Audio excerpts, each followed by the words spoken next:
जब इनकर आवाज सुनली तो लगली रोवे। काहे खाते? गौरव जी सहदुल्लापुर से चल के आइल बड़े, साल भर यूट्यूब पर मेहनत कर दिल बड़े, घर 1 लाख का महीना आवता खाली गीतिया चुटकुलवा डाल के। हमारे वास के बनौले रही 500 रुपया पुरस्कार भी देनी, हार्दिक शुभकामना बा। हे में उठे कोईता गावेले कि मोरा घर के सामने मैया एगो भट्टी खुल जाई, हम उठती भोरे भोरे 2-4 पेक लड़ जाई, भले पैसो न लागित चाहे दोनों किडनी सर जाई। गावेले जहाँ रहल बड़े तहाँ पंपी सेट चला के धोआता है बड़ा। मेहरा रूजा तारी सब आगे आगे मर जाता है तो कहता है मुर्गा ले भम और सही धुरंधा चट्टी पर रहनी जा।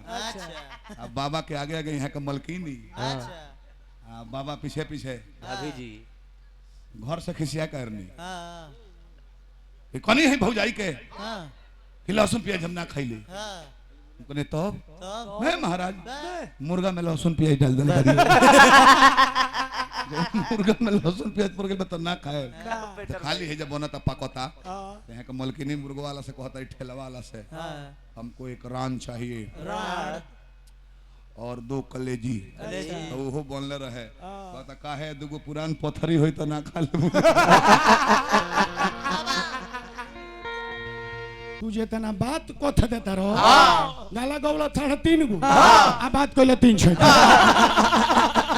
अबे तू के बे मतलब अब भरत शर्मा जब के सट गावे रहे ना त इनका के बोलौले रहले ये हमारे संग चलिए ना त हमार गबड़ा जाई, तू हमार सही हरले रही सही है खातिर कर ले।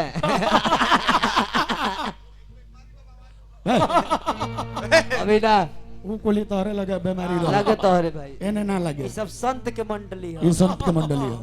सुपवा हंसा चलनिया के ये तरह में 77 गो छेद बुझ समय टाइम देखता नहीं है, टाइम देखता नहीं है ने अपने टाइम लेता नहीं एता ना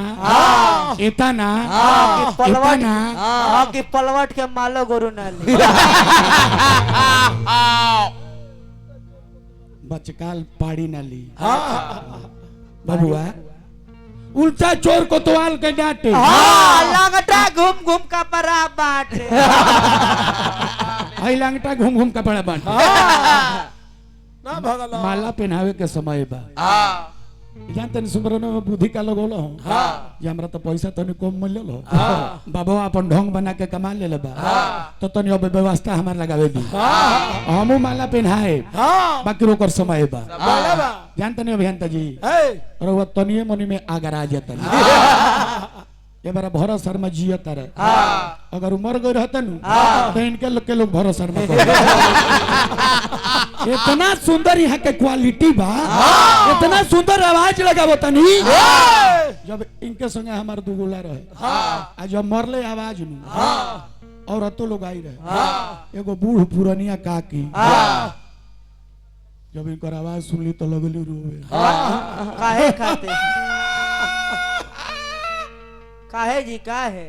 तो बुढ़िया रोवे लगली अभी बुझले जे हमार प्रोग्राम बुढ़िया के धोले लगा पूछे तर जे ए मतवा काहे रोवतन तो बबुआ तारा गौनई पे हम थोड़े रोवतनी तू जब चिल्लाता रहनु तो जेंगा ओहिंगा चिल्लाता रे गो हमार पाड़ा एहिंगा चिल्ला मर गई। बाउर हम एगो बात ना बोलिले अभियंता हम जौन बोले तो जगह पर सब बेद से बात बोले अब पथरी ततर के हम खिया देते हैं जे तू लगभग औ जाए घबरा मत हमने के चुस्ते खिया दे।